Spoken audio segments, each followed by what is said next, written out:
Good evening, and welcome to another installment of Reading with David. Tonight we'll be taking a look at George Buscombe's Television Theory and Servicing.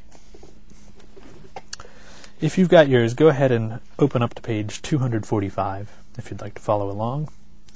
And we'll start with Chapter 8, Horizontal Sweep Section, Oscillator, AFC, and Driver Stages. 8.1 Introduction. The horizontal sweep circuits, especially the output stage, of color sets in particular, are the most complex and hardest worked of any in the entire receiver. Small wonder, then, that this is where the vast majority of defects occur. The major stages of the horizontal sweep section of a set, including the HV and some interfacing circuits, are shown in the block diagram of Figure 8.1. Except for the heavily outlined blocks, which are peculiar to color sets only, most of the stages are found in both black and white and color receivers. This chapter is concerned mainly with development and synchronization of the sweep signal, and the stages involved are the oscillator, or countdown circuit, the AFC, automatic frequency control, circuits, and the driver amplifiers. Although AFC performs a sync function, it is considered at this time because of its close relationship to the oscillator, which it controls. Other sync information is contained in Chapter 10. The output stage and related circuit functions are covered in Chapter 9. Horizontal deflection of the CRT beam is the primary purpose of the sweep section, but there are numerous spin-offs, as indicated. 8.2 Functional description of horizontal stages.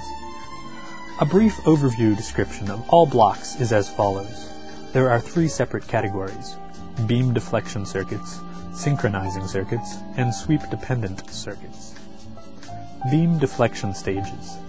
This indicates the stages that generate and amplify the sweep voltage to drive the yoke, as described next. Horizontal oscillator. This stage generates the sweep voltage.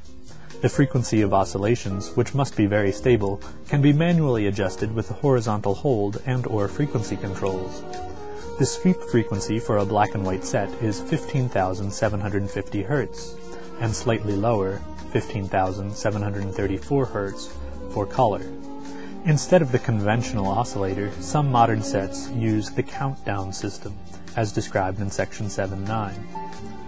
Horizontal driver amplifiers.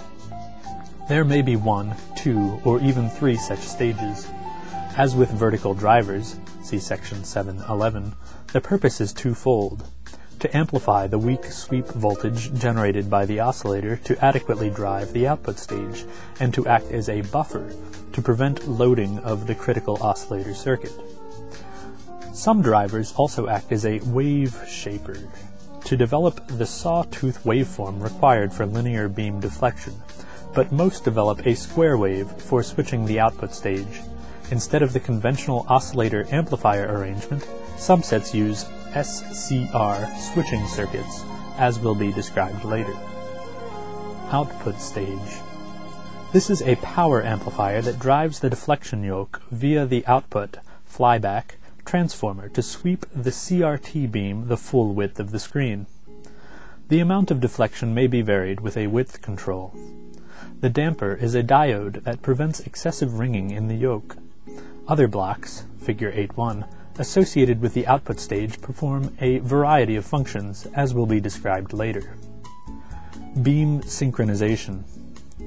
To synchronize the developing picks with the station, the oscillator is controlled by the incoming sync pulses via the sync stages and some form of AFC, automated frequency control, circuit, as follows. The AFC circuit is responsible for keeping the horizontal oscillator locked in frequency and phase with its counterpart at the station. It does this by comparing the incoming sync pulses with a sampling of the generated sweep voltage. Sweep-dependent circuits. These sweep-related circuits are tied in with the output stage as shown in Figure 8.1. Some are used in both black and white and color sets. Some are found in color sets only. They are briefly described as follows. Horizontal retrace blanking. As with the vertical sweep, section 714, the CRT beam must be blanked out during horizontal retrace intervals, and it is done in the same manner, by applying a high-amplitude horizontal sweep pulse to overbias the CRT at the proper times and for the duration of beam retrace. Early model sets fed the blanking pulse to the CRT directly. Late model sets, with direct coupling, feed the pulse to the video amplifier. Control pulses. A number of circuit functions, especially with color sets, are gated or keyed by the horizontal sweep. These control pulses are generally supplied from tertiary windings on the flyback transformer. The pulses must be of specific amplitude and polarity according to the circuit being controlled. More on this later. Dynamic convergence, color sets only. As with vertical, section 714, a modified sweep waveform is applied to the horizontal coils on the convergence yoke of a triad-type CRT to maintain good convergence of the beam at the screen edges. Horizontal pin cushioning.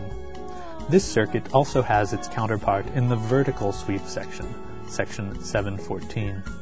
It is found on large screen sets to prevent raster distortion where raster tends to bow inward or outward on the left and right sides.